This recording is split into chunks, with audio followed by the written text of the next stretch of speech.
podcast with me, Trevor and Kyle. And then we got a special guest today. We got Billy from the band Sucker Punch, guitarist, right? Yeah, I played lead guitar. Thanks for having Lead me on, guys. guitar. Sick. Yeah, dude, we're super pumped. So we wanted to get you on for a minute now. And I've been going back and forth with your other guitarist, Andy. But we were like, you got some music in the works. We're waiting for some stuff to come out. So new single out just dropped last week, right? All or Yeah, last nothing. Wednesday. Yeah, sick.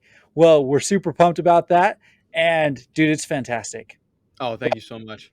I've been listening to you guys now for probably just under a year. I don't remember quite when I found you guys, but I've been listening to you guys for a minute now. And your sound, it just like, it just resonates. It all or nothing. It's just another banger, dude. It turned out great. Yeah, thank you, man. I think we kind of take a lot of influence from like a lot of pop punk and emo when it was like in its heyday, and we kind of throw a little modern twist on it. And personally, I had a lot to do with like constructing like the song that or All for Nothing that just released. So that's really cool to see the reception it's getting. Yeah, that's awesome. Yeah, so I wrote the instrumental with Andy actually, and then a while ago, and then I revisited it on my own time, and I was like, some of this is like not hitting, and then I bumped it up like 10 BPM and kind of turned some of the like verses on its head, and just everything just kind of came, and it was just like, all right, this is I like where this is going. Nice. So this is lead single. I'm assuming that you got some more coming behind it. Are we looking at an EP? Are we looking at full length? What do you guys got cooking? So we haven't really. We're still in the works with some stuff. We have this. This is just kind of like a one-off kind of thing. We have another single that's getting paired with it, and that's just kind of it for this group. But we recorded these songs with Nick Brzezzi at Gradwell House Studios in uh,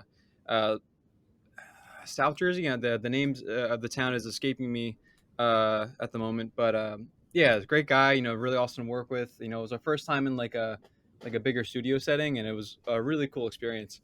And then we just recorded, or we're in the process of recording a 6-song EP that's going to be probably dropping sometime in 2025.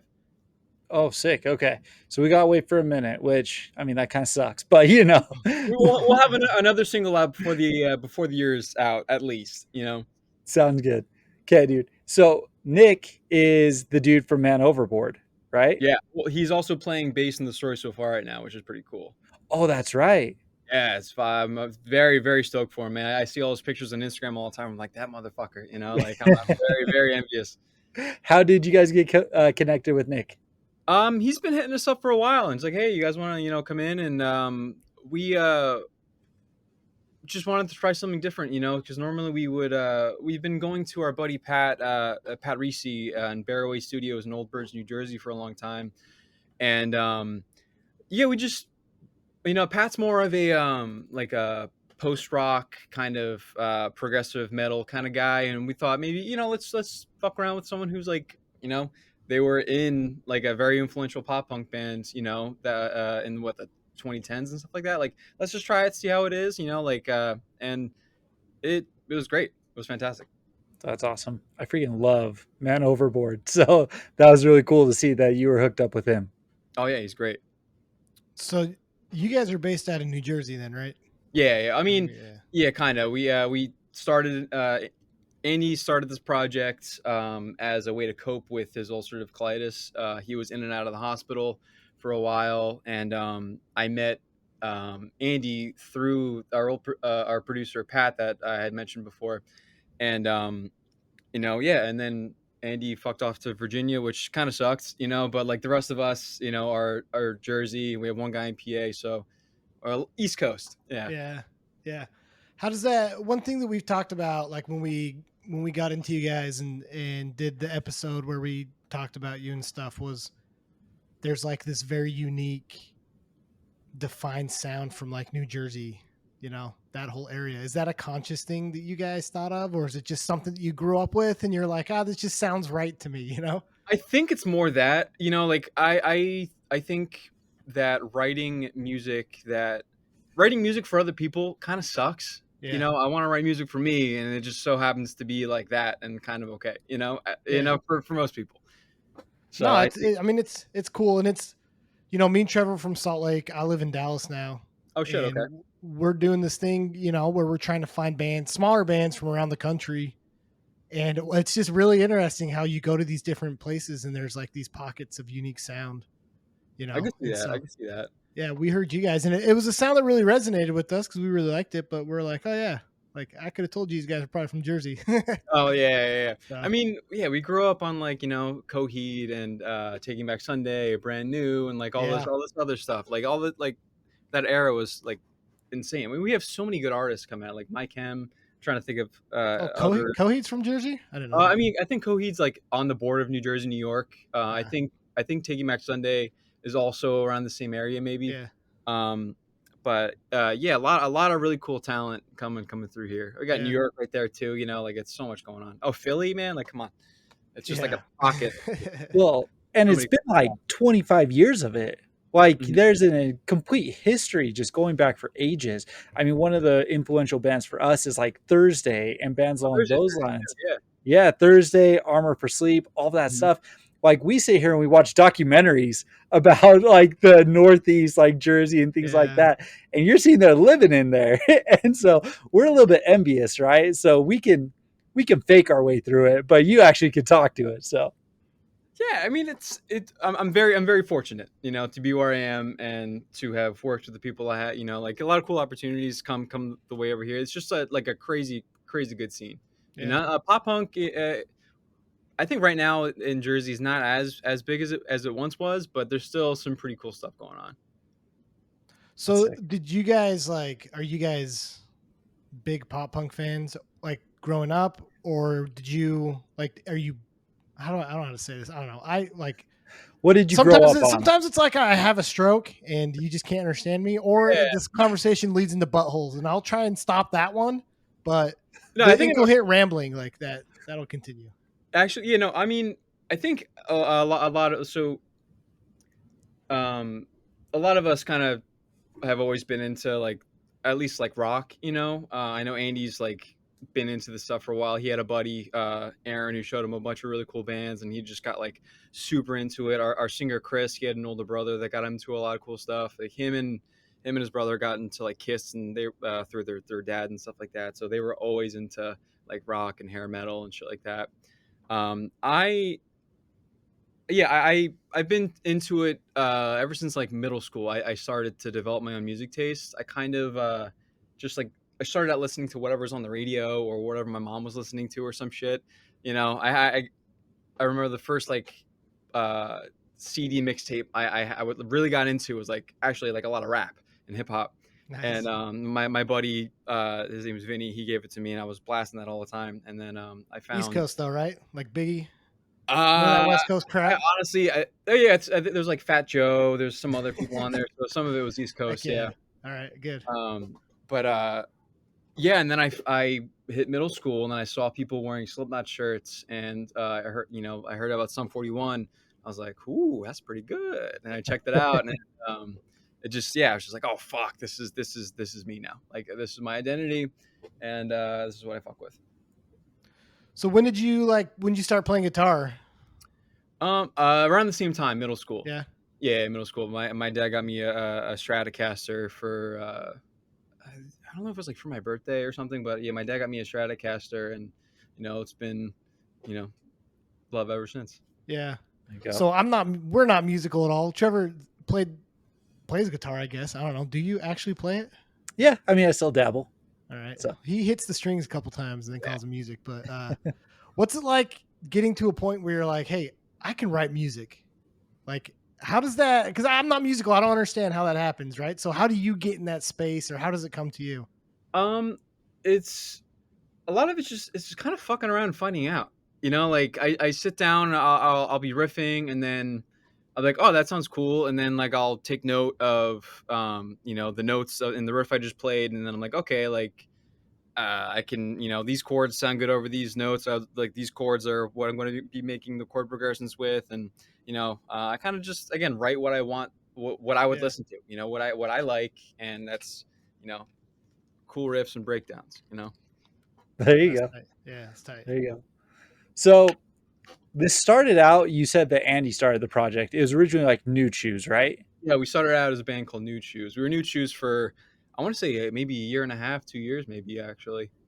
Okay. It was a pretty different sound though, right? It was a little bit slower. It was a little bit more, I don't want to say melodic, but like you guys covered You in January by the Wonder Years. Was that during that time? We were still Nude Shoes then. Yeah, there's I'm brain farting. There's a few good records. They're called, I think, and they kind of get people to do compilations of covers. We did You in January, and we also did. Wow, Jesus Christ, I'm fucking terrible right now. You're good, man. But we did another one. It was Transit. I'm sorry, we covered Transit. Anyway, Oh, okay. yeah, we were New Choose back then. So what triggered the change and where did this develop into? You were a six piece for a second. Now you're back down to a five, it looks like. But Yeah. so where when did this change to Sucker Punch officially? So we released a single called "Billy's Here Love I Gotta Go," and like literally like a week before COVID hit. So we dropped it, we played a show, and then everything shut down.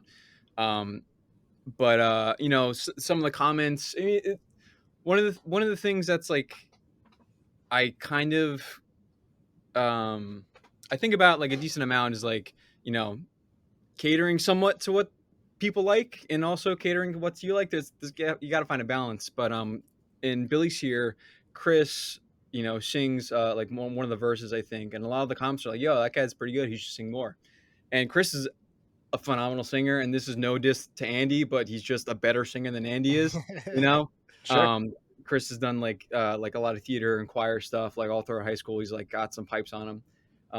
So we had like a meeting. Is like, hey, like, do maybe we should go this direction? And then through Chris's more aggressive vocals, we're like, let's fuck it. While we're making this change, let's make other changes too. Let's like go a little heavier, a little darker here and there, and see where we can take this.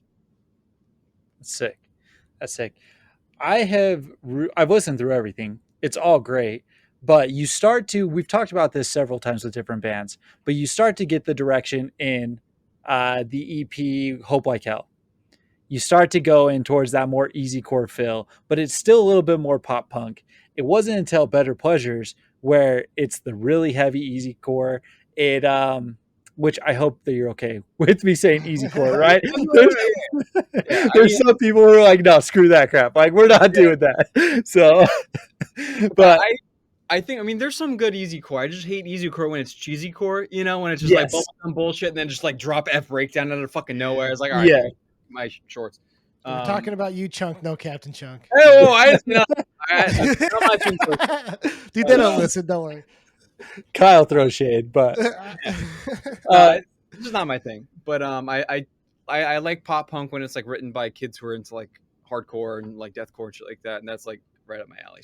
So let me follow up on that then. How do you stop yourself from going there? Because I feel like that's such an easy, it's such an easy progression, right? Like, how do you say, like, you know what, guys, we're not gonna hot topic this, I don't know. It's more. I think it's more shame. We just don't want to be like, Yeah. Again, it's just shit. I write stuff. We write stuff that we like, and we just kind of keep it in that vein. Experiment with some stuff here and there. Yeah. And we don't want to go too in the deep off the deep end, I guess like let me ask this way, because you talked about like how you like pop punk that kind of leaned more towards the hardcore side, deathcore, whatever. I mean, me and Trevor, exact same boat, right? Mm-hmm. So do you guys, like, if you're gonna go play tours, are you more cool with like being picked up by a hardcore tour, or like where's the bridge, right? Like where's the middle ground of like, we're gonna go play with like some pop punk band where everyone's wearing like $90 jeans or whatever, or we're gonna be the soft band on a hardcore bill. You know what I mean? Mm-hmm. Yeah, we're down for anything, man. I just like playing shows, and I think we played with a couple hardcore bands like a few times, and the reception's always been pretty okay, pretty good. Any kind of opportunity to get in front of people, the hardcore audience is just a different audience, like why the fuck wouldn't we try to tap into that, so like we got to play to your strengths, man, so we can blend into the pop punk shit. We can blend into emo. We can blend into some hardcore, post hardcore. Whoever's gonna have us, we'll fucking be there. You know. Dude, we love that. We grew up on mixed bill shows, so we Mhm. would always have a pop punk band with the really heavy, or we would have metalcore and deathcore together, kind of thing. Like mixed bill shows were a huge thing when we were coming up. We were primarily going to a lot of shows. 2005 to 2009 was like our heyday, right? So Yeah. what is like a show as a not that you played but you attended that like stood out in your mind, or like what were some of those shows that were just like, man, this is why I want to do this because you guys are so badass. Um, I don't know, like, so, I mean, I know everyone's got Warped Tour going around, like, Sure. coming around to them. We had Bamboozle over by us, and so I never went to Warped Tour as a kid. I went to like two or three of the last ones, but I never went to Warped Tour as a kid. But I did go to Bamboozle, and that's what really, for me, like, connected me to just I don't know, just like you're feeling really fucking cool with like complete strangers and like I remember getting into like the first pit I've ever gotten into was in to the Devil Wears Prada. I think it was the Dogs and Grow Beards. It was at Bamboozle, and I was just like, oh, that guy's doing that. I'm gonna do that too, and like I felt like I was a part of something. And or Haste the Day, When Everything Falls, when that shit came on, it was infectious. Everyone was singing together, like everyone was in the pits. It was uh um not like an out of body kind of thing, but like you just kind of felt part of something, so that's when I was like, fuck, this is cool. I love this culture, and I want more of it. I want to be inside of it. Is it pretty prevalent out there? I mean, growing up in Salt Lake City, we had a really good scene, but like you're kind of an outcast when you're in there. But where, the East Coast has such a rich history in punk and hardcore and stuff, is it more accepted? Was it easier to get into growing up? Is it more prevalent out there? Yeah, I think, I don't know, I never really caught any flack for being into the music I got into, like I it's my understanding that the older generations kind of always hate what comes after, so there was some pushback that I've noticed from some of the older kids and stuff like that. But um other than that, I don't think there really was all that much. There's some clashing with like the scene kids and the hardcore kids, I think. But other than that, I don't think it was pretty easy It's to cool. just like kind of do your own thing. At least for me, I didn't give a fuck, So Yeah. like I just did my own thing, listen to what I wanted to listen to, wear whatever the fuck I wanted to wear, and did me. So are you a scene kid at heart or a hardcore kid at heart? Um, Come I on, truth here. Were you wearing no, no, mascara? for real. Come on, bro. I've always loved like the KC Strain is my favorite band of all time. Them and Amir are like my two heavy hitters. I fucking love them both. I never really felt like a part of that scene. I felt I mean, I don't know, like I was more aligned with some like the MySpace kind of era kid stuff. That's like that I hold that like close to my heart. But I Yeah. was never really like a part of the hardcore scene. I was just more into the music. I gotcha. So Yeah. are you team Amur or team Acacia Strain when they were beefing? Um, I I don't know. I mean, I think I was more team Casey Strain. I think I might have to go with the Casey Strain. I didn't I really know think about it, but I was like, ah. listen, I think that that's right, but the hard ask your girl what my dick tastes like is a hard line, right? Like Yeah, that's pretty insane. Frank, That's Frankie fucking came in hard when he was going after him. So yeah, he did. He fucking did.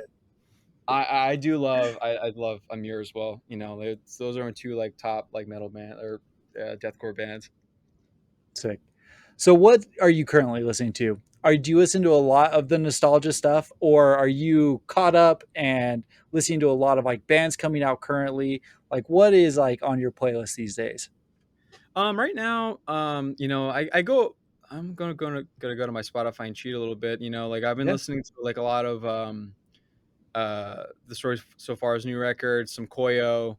Um, I Can't Swim's another like really cool band that Yeah. I got into like more recently. I find it now that it's like kind of hard for me to like really get into newer bands. They gotta like just bring something that's like totally like different for me. And Can't Swim was like one of the first ones to like I don't know to catch my attention like that. So I'm listening to a lot of Can't Swim. They're Um, dope, dude. So yeah, they're cool as second on fuck, that. They're man. They're good. They're awesome. way good. Yeah, I mean, so it's kind of funny. We I don't know. I haven't been to like a show in a minute, and we were supposed to practice, but last minute we're like, hey guys, you want to just say fuck it and go see Can't Swim in Asbury Park? So it was like right before Christmas time. They had like a holiday show, and then we just skipped practice and all went as a band, and and then we played with them in Virginia Beach, which was fucking sick, incredible It's way experience. cool. And then we had him on as a feature, and it was Yeah, really cool. Yeah, that's incredible. yeah, it That was really song, cool. it's awesome. I freaking Oh, love nice. that song too. Yeah, So, he came over and I recorded it. It was really cool. dude, that's awesome. It's been interesting getting into this podcast. So we grew up like in the music and listening to the music, right? But like Kyle said, we're not really musicians. We played in a silly high school band. Yeah, But since we've started this podcast and we've started talking to people like in the scene that we typically wouldn't, it really is incredible, like the reception and just like how kind and generous like people are with their time and yeah, being willing to like come and do things. And like that is like a perfect example, right? Like I think I read somewhere that you guys were just like, listen, we just took our shot. Like we were playing the show, we just asked him, and he's like, oh hell yeah, we'll hop on. And yeah, it's kind of the same reception, right? Yeah. yeah. Pretty much, man. Yeah, we just said, hey, like we're dropping some stuff soon. We'd love to have you on a feature. And he's like, yeah, just hit me up later. And then we did, and like it was like kind of up in the air for a second. They like it was getting closer to when we were supposed to like track it and release it. But they were having some van issues and stuff like that. But yeah, we made it happen. It was fun. That's incredible.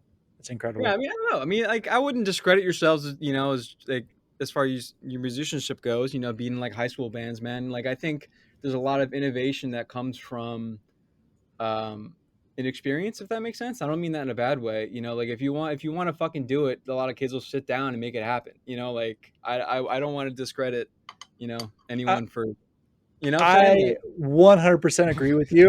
I was strictly referring to us because Yeah, we did not develop, right? We stopped at that point, and that was probably a little bit on our end. Like we probably should have stopped, in all yeah, honesty. But at the I same don't know time, that we should have started.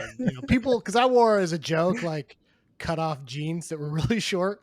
You mhm. know, Oh yeah. I shouldn't have done that. Oh, dog, I was doing the same exact shit. I was, dude. I think back to my past self, and I cringe a lot. So if you're not doing that, you're not growing. right, right. So, what was like your first band? So actually, me and our current singer Chris, we've been like buds, like best buds since middle school. So we had like a band where we had like a riff and kind of something going. It was never made it out of anything. That was like the first like kind of time we dabbled. Then I joined a kind of like hardcore-y kind of thing. And we played a couple shows. It never really fucking went anywhere. I've only been in like this is my third band. You That's know, awesome. this is like my third actual band. So like that was that first hardcore one. Then I was in a pop punk band with Chris. Again, so we've been doing music for quite a while. And then we played like kind of strictly pop punk. We did that for a while. And then I was like, this isn't for me anymore. And then it kind of fizzled out. And then I met Andy, and kind of Here we brought it all back together. Dude, that's awesome. So we here in Utah just got an NHL team, right? Oh, We bought the Arizona Coyotes, so we got that going. But one of the most awesome things I've been seeing is the Jersey Devils doing their between period shows. How did you guys get hooked up with that? we kind of just hit them up and say, hey, our buddies did this. Can we do it too? And they're like, yeah. So if you can sell tickets, sure. Why the fuck not? So it was one of those things. It was like a pay to play kind of thing. Uh, in a way. Oh, dude, if we didn't sell tickets, we would have been on the hook for fucking like thousands. So Oh, really? yeah, dude, yeah. So I mean, but we're like confident we can move tickets. So that wasn't it got a little stressful towards the end because we were like really fucking hustling. But yeah, you got to move ticket. I mean, I get it. Like why the fuck would they give you the time of day and move tickets? Like a lot of people talk shit and pay to play, and I understand it. It's fucking sucks, but also why are they gonna bring you in if you can't bring people? They want some sort of guarantee or some sort of insurance. So I'm not again. This is me not speaking in favor of the pay to play stuff. I kind of get it from a business standpoint. I mean, it's a freaking professional hockey team. Like, Yeah. I understand. What was it like though? I mean, what like were people walking by being like, "Dude, what is this?" Or I Yeah, a mean, you little guys bit. aren't like you're not like some like gorecore band up there, Cannibal Corpse style, but Hey man, like they're our buddies who played. They play like hardcore, so like Who are they your they buddies? they're called Jaw Dust. Okay, I think that was the first one I saw Oh, sick! No, that got posted. Yeah. okay. New Jersey Hardcore. I think posted about them too, and it was pretty sick. But yeah, it was pretty cool. It was just like it was an all day thing. We showed up and we had to get checked in with security and stuff like that, and wait for the game to fucking start. So it was a long ass time. But it was a good experience. I would totally do it again. You know, was it like one? Which period did you play in? And were you guys the only ones? there was a TikTok band that was like the guy that does the Jack Black cover kind of shtick. The Andy and the Metalhawks. I think it was them. Hold on. I think it was them. I think his name's Andy. I might be saying Andy because of your Andy, but I think I know who you're talking about. It's something in the Metalhawks. Yeah, I might. Yeah, I don't know. Well, I think you're right. They played on the ice. We played in like the walk around area. I can't remember what Oh, it was they put called. a band on the ice. I think they play. I think the TikTok band played on the ice. I could be wrong. I didn't watch it. Sorry. But yeah, it was us, them, and another band. I think they're called Necro Garden or some shit. I don't know. But Hmm. yeah, fun stuff. Was there like a vetting process, or was I there any rules I, for you I think guys? they give a fuck if you sold tickets. If you sold, Really? yeah. I So you mean, could be a gorecore band going up there yeah, talking literally, about like yeah, mutilating intestines and stuff. yeah. I think Dude, so. Billy, Let's do come it, on, Trevor. man. No, I want to see this, Billy. You got to start a new project, man. Get some crazy stuff going, and just see I'm what you can make happen. I'm working on some heavier stuff right now. So hopefully Oh, sick. put something together. That's Nice. Did you get to meet any of the players or anything, or nah? No, no, we didn't. I mean, I'm admittedly not like like I like the sport hockey. I'll watch it, but I don't give a fuck about like Yeah. who's playing. I don't care. Chris is actually a Rangers guy. So he was like, "Oh, I gotta get out of here." did he like rep a Rangers jersey or anything? No, we didn't want to do that, dude. Because some of these people are fucking serious, man. We were Wow. offloading and like a lot of like after the game, we were like loading all our stuff out, and I guess some of the fans were waiting outside for the team to come out to say hi, and they thought we were holding the team up, and they were like giving us a lot of shit, and like I'm just loading my car up, man, and like they were throwing around like F slurs at our one guitarist who was actually gay, so it's like, oh yikes, that's kind of dicey. Sheesh. Yeah, it did, yeah. So hockey fans are fun stuff. Yeah. That's crazy. So, well, so what's on the docket, right? I think I've heard a couple of you guys are currently in college and doing classes and stuff. Are you guys planning a tour other than like new music coming out? Like Um, what's so next? So we are Chris is like about to have a kid. Okay, Yeah, so that's kind of, what's going on right now. Chris is having a kid like probably any day now. sick. So our next stuff planned right now, we have a show on August 31st in Richmond, Virginia. We're playing with Driveways and I think Don't Panic. and then we have a show on September 22nd in Asbury Park, with some our friends Wavebreak. They're releasing their records, like their big record release show. But until then, we're just finishing up this record and getting shit out there. Trying to do as much as we can. Dude, that's awesome. That's awesome. Outside of the band, what's some of like your pastime? What else do you do outside music? Um, I don't want to be like cheesy and say this is all I do. But I work, I hang out with my girlfriend, and I do a lot of music stuff. So I also do like other stuff for the band too. Like I'll do some graphic art stuff, some demoing, and I kind of I'm really into this stuff, so I kind of focus a lot of my time on it. Come on, dude. There's got to be some like guilty pleasure thing that's like you're a level 5 dungeon master or something. You know what I mean? Like, Trying to get back into working out, like I'm all trying to right. I'm trying to think, man. Like I literally I work a lot, and then try to save money, and then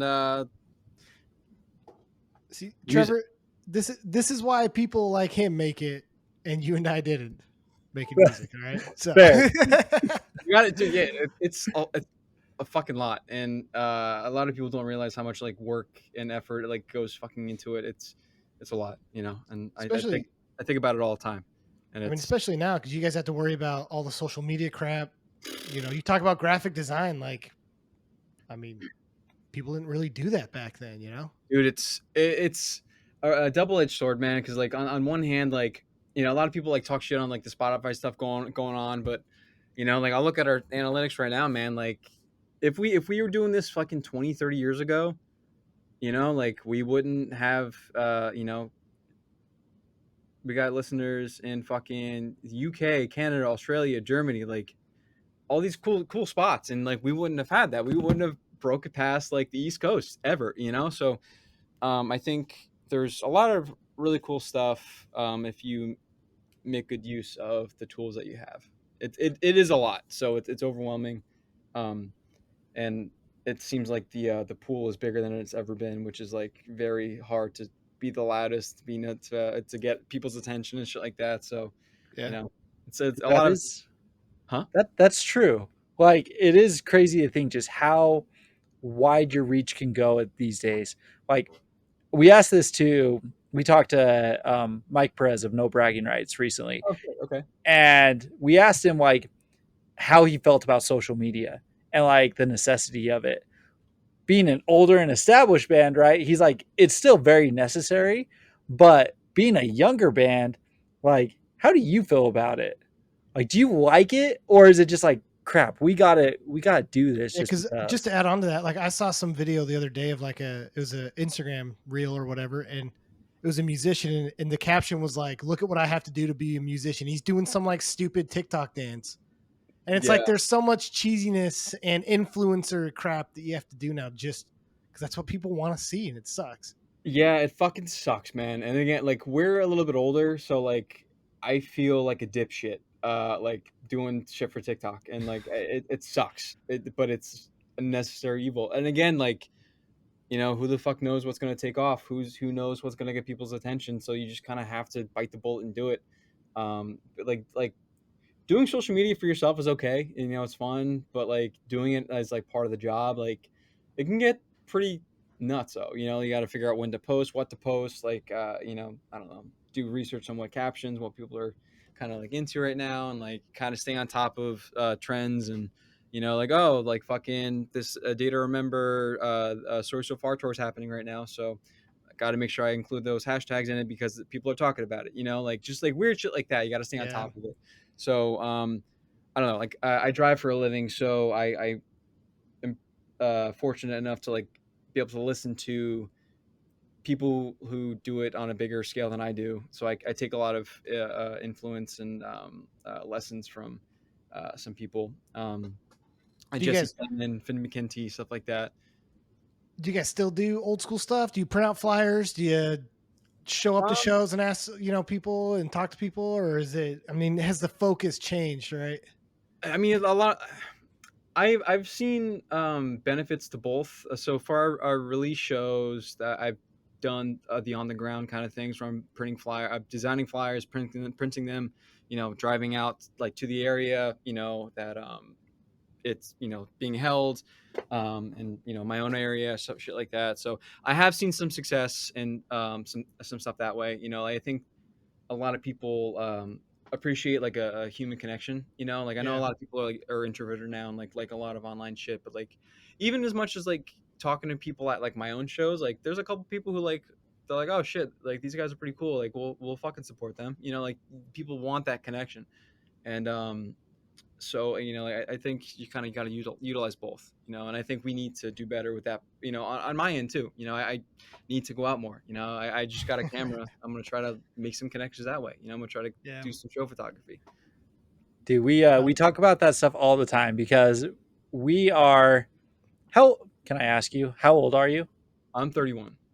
Okay, so we're pretty close. We're 33, so we're just a couple years older than you, and we have this conversation all the time. It's like, what are we posting? How do we post it? And we have all these ideas. We're like bouncing off each other, and then it comes down to it, and we're like, I've got kids. I'm putting them in bed. Like, am I really gonna go make a jackass of myself? Like filming this kind of thing?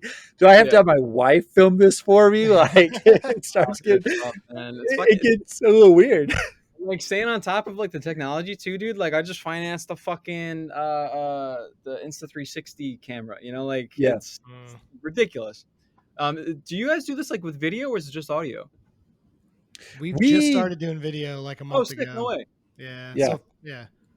Okay, yeah, because I mean that could be like not like easy content, but like there you fucking go, man. Like piece some Yeah, stuff together. we've done like social media clips and stuff, and like we'll do clips about like the episodes. Like we'll find some clip in here and use it to Mhm. promote the episode, and then we do a bunch of stupid memes.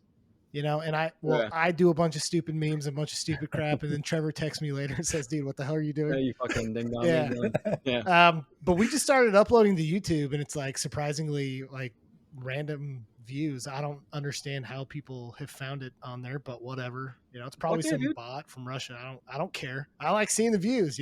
So Yeah, man, I get that. I mean, like I think as with a lot of things, even with like music, I think or being in a band, like I think consistency is like so crucial. Like you got to stay on top of it. Like we know we dropped Better Pleasures, and then we went quiet for a while to like write and do like real life stuff.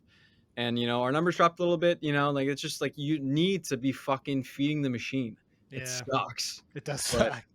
you gotta. It's a grind. You gotta do. Yeah. It's Really funny when you grind. talked about like human contact and stuff and how people need it. So I actually went and saw Koyo and Anxious and One Step Closer last night. Oh shit! How was that? Dude, it was tight, but it started at like 9 o'clock. Oh And dude, even all the bands, every band got up and they're like, "Yeah, this sucks." I don't know why oh they did it yeah. at 9 o'clock. It was crazy. Yeah, late shows are fucking killer, man. Yeah, Like I literally like I love lineups where it's like starts at 7. There's 3 bands in the middle, then I'm fucking home. Like exactly, right. that's so nice. exactly. But what's interesting is like what you said though. You could, because I bring my wife to a lot of these. She's not into the music. She just Yeah. comes to like. I ask her to drive me home if I get, hurt or something. Yeah. Beat moshing or whatever. But anyways, we were sitting there talking, and it was funny. She brought up like, you can see like the age scale of people because like the younger kids just kind of sit there on their phones. Mm-hmm. We're sitting down. There were even people like reading books. But then like there's like this big group of like older generation, older heads, gray haired guys that are like laughing and talking and like, and I'm like, you're walking around just talking to people and like the younger kids don't do that. I mean, that's just me being like old and grumpy seeing that, but it is interesting, right? Because you talk about how like you have to do social media because that's what these kids do. And I kind of miss just talking to people, I think hardcore and punk and metal kind of had a shift once COVID hit. I think once it went like more, everyone was like struggling to keep their their bands alive, so everyone was like rushing to these apps and stuff like that. And I think a lot of kids found like a lot of this like aggressive music through TikTok, so like they don't really you know, I think a lot of kids missed out on like learning what show etiquette was and stuff like Yeah. that, and like really missed out on like I mean, I love the dog piling. I love like you know, people getting to the microphone. Like I love that shit, and it bums me out to see people not be as into it, you know. Yeah.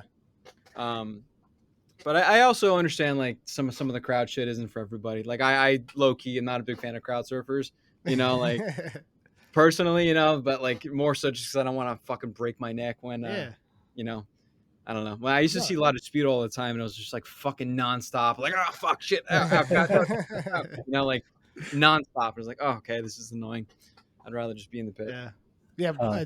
There was a point last night where like I went up and it was like dogpiling and stuff because the guy from Koyo was handing the mic. He you Oh know, yeah. and so I'm gonna get up there. But like my wife was saying that she like kind of stood in the back and then stood in front of someone and turned around and apologized for blocking their view. Yeah. And I was like, you don't have to do that. That's all right. It's all right. It's kind of funny because like my girlfriend is in a similar boat to yours, to where like you know, she's not into this stuff, you know, and I brought her to Philly to see the Acacia strain, and then you know she's like, "What the fuck is going on?" You know, like, Wrong show, dude. Yeah. dude. I mean, she's a good girl. She hangs, man. And I really appreciate her for entertaining my bullshit, you know. But it's cool, you know. There was like a new world to her, and she's like, "Oh, it's interesting." Like just seeing like not like I'm some sort of like a like expert, but she's like, "Oh yeah, you seem to have like." You know when the breakdowns are coming, you know when to like, you know, the moving you know, Yeah. people are gonna start going hard, moving and shit. Like you feel it. It's like, yeah, I've been doing this for fucking ever. You know? You know, it was funny. I had an experience with that. I saw 4 Year Strong, and it's again not heavy, right? Yeah. But 4 Year Strong came through on their Enemy of the World tour like a couple years ago, Okay. and my wife loves 4 Year Strong, so we were up front, we were against the stage, we were singing along and stuff. But Rise Like Legend started to play. I pushed back and I was going into the pit, and I was just like having fun, swinging, dancing, and all that kind of stuff. And as soon as it was done, I pushed right back through to the front and got right back to my wife. And some kid grabbed me. He's like, "Dude, you've done this before, haven't you?" I'm like, "Bro, I've been doing this for like 20 years now." Like, Man, yeah. Yeah. like how many shows have you been to? If like that like shocked you, kind of thing. So just I kind mean, of weird. I don't know. Like, and again, I think it is a cool thing that a lot of people are getting exposed to like hardcore and punk through TikTok. You know, I just wish they, you know, some people got into it more. You know, like Yeah. Yeah. I miss when it was like fucking really aggressive. Yeah. I remember seeing some bands back in the day. I was like, holy shit, like this is getting dangerous. You know, like Yeah. some of that stuff. Maybe it's probably for the better. It's not there anymore, but yeah, I miss the aggression. You know, I miss the potential Yeah. danger. We're That's why, I tell my wife that. I was like, that's why I go to these shows. Is like the old heads need to pass the torch down. If you listen to our pod, you hear us tell the story of when the first time we saw Shai Halud, Mm-hmm. and it was a bunch of like 40-year-old guys with face tattoos. And I was like 16, 17, you know, I'd been to a bunch of shows and moshed a whole bunch, but I stood in the back because I was like, it's, you know, there's a pecking order and I'm lower on the food chain. I'm going to let those guys beat each other up. And well, yeah, and I'm also gonna get my shit rocked if I get exactly. in there. Like, yeah. So like I learned that, you know, like you learn, and some of these kids, they just, you know, that's why we got to keep going. You know, I gotta, you know, break out the I'm coming out of Mosh retirement shirt and go. Yeah. And, you know, keep. and then wake up the teaching these next kids. morning all sore as shit. You know. Yeah, Like, no, I'm way sore from last night, dude. I didn't even go that hard. yeah, that's funny. I remember. I don't know when I was younger. Like I remember seeing like videos about like FSU and shit like that, and like being like, oh shit, like this shit gets pretty fucking rowdy and dangerous here, man. Like I was we were kinda talking about that just like a week ago, that like Beyond Straight Edge or something like that. They came out that was on YouTube. documentary is what that was. Yeah, exactly. They had like some of the like young kids in the bands and stuff, and then they were talking to the crews like, dude, we used to watch that stuff all the time. That was great. But also, like, I don't know, like, did you? I don't know if these are like not like wives' tales, but like old like fucking made up stories. But like, I've heard of people like moshing with like nails in between their fucking fingers and shit, dude, like their knuckles. I'm like, all right, dude, you know, like I'm out. You know, like I got, you know, if I see that, I'm just leaving. Yeah, I mean that might be wives' tales. Like there was some pretty crazy stuff Yeah. growing up around out here, but there was no nails and fingers kind of thing. No, But I mean, I knew you a never guy know. that said he used to put like padlocks in his shoes, so when he kicked people, it would like hurt more, you know. But even then, I'm sitting here thinking, though, I'm like, dude, like, what kind of shoes are you wearing that you could stuff a padlock in there? Like, are Yeah, you you buy your wearing like shoes three just shoes for sizes this? too big? Like, what if it Yeah. falls off? Just So wearing I don't clown shoes with locks on. know. Yeah, probably. But all right, man. Well, hey, we won't keep you too long, but I do have one more question. Go for it. So, what is your personal ideal lineup for Sucker Punch to play? For Sucker Punch, fuck, I don't know. I'm trying to think. Like And this can be current bands or this can be like past bands that you're like, dude, just come back. Let me just play one show with you. I mean, I don't know. Like one of the bands that kind of really one of my favorite records of all time is Most of the City Soundtracks Commit This to Memory. Nice. That's probably like my top 10 records of all time. I'd probably say like if I could play with Motion City when they do cover to cover that. I would love to play with the Story So Far. A Day to Remember, they're fucking legends. I would love to play with the Day to Remember. If they didn't play anything, no. Sure. Okay. I'm glad you quantified that for us. So. Homesick and earlier. Like, I mean, even some of the stuff after Homesick, I do fuck with What Separates Me From You and Common Courtesy. They got some bops, man. I dig it. So anything from those records and below, I'm here for. I mean, Story So Far is just fucking phenomenal. So if we had to cap it off at 4, maybe those bands. I think that's what I would. I think I'll get there. Yeah. Who's the headliner on that for you? I mean, I think A Day to Remember has to be. They're fucking massive. Yeah. All right. Well, I mean, that's it for me. Kyle, you have any other questions? No, I don't have any other questions, man. It's super good to talk to you and get to know you. We gush over you guys. We think you're awesome. It's like we're a huge fan of that older Day to Remember sound. It's very unique. It's very different. You guys, I feel like, are a very fresh, new version of it that does it unique. And we're big fans of Sucker Punch and excited to see what you guys do next. Come out to Texas, Hey man, I would fucking love to. And like seriously, thank you so much for even giving us the time of day. Like it's very cool to see the reaction that we get out of some people sometimes. And I don't know. Again, like the fact that anyone gives a shit about what I'm doing, is like it's really cool. And like I love, I don't know. I've spoken about this like a couple times, but like I don't know, we get like messages sometimes about like, hey, like your shit really helped me out, and like with this kind of stuff I'm going through, it's really relatable, and like you helped me out, thank you. And like I don't know, it's cool. It's really cool that we get to connect with people that way, and people like you shouting us out, hanging out, like fucking sick. So I appreciate you guys. Thank you so much. Yeah, for sure. Of course. I mean, in like on a not like cheesy level, like it's a cool way because my son can sing to like your guys's like. Oh, that's really cool. Shoot, sorry, I'm really bad with names. What's the first song off the new EP? Incognito Mode. Incognito Mode. Yeah, dude. My kid can sing like every word to that, and it's awesome as a father to like bond with him. That's so sick, man. So. I mean, I had a similar situation. Like my dad remarried and he had a kid. My stepbrother, or half brother, I'm sorry, Jake, and it was the front bottoms. I would drive around with him in the back seat. Oh, heck yeah! The front bottoms be going fucking nuts. So like, that's a really cool like kind of moment there. That's awesome. Yeah, dude, awesome. Well, for real, dude, absolutely love everything you guys are doing. It's incredible. We are looking forward to the next single to drop, and then early 2025, I believe you said, for EP kind of thing coming out. Super stoked on it. Shout out some social medias if you can remember social medias, and we'll make sure to tag them as well. Yeah, if you could tag it, that'd be great. But Sucker Punch _EC. No vowels before the EC is our Instagram. There's a bunch of other weird ones. We should probably make them all the same. But yeah, Sucker Punch EC for most other things should be good for Twitter and Facebook. Cool. Well, I'll make sure we get those in there. Yeah. The last thing I'm going to say is we went this whole episode without talking about Trevor in his basement. Are you murdering someone down there? Yeah. Listen, Are you man, okay? So I have my my in-laws in town currently, and so I normally record, and my office is directly below the guest room, and this is just a little bit of a later episode, and I was like, I'm not going to do it, so I came into the dungeon, and yeah, Fine. I'm It's a glad you little kept all obvious. your plastic sheets and stuff out of view, you know. So we talked the Black Dahlia last week for our episode, and I took some inspiration. There's corpse hanging in the back, so there we go. jeez. Yeah, that's great. I appreciate But you guys. Thank you so much. yeah, man. Yeah, Okay, we'll thanks, dude. appreciate you, and we'll catch you guys soon. Peace. Bye.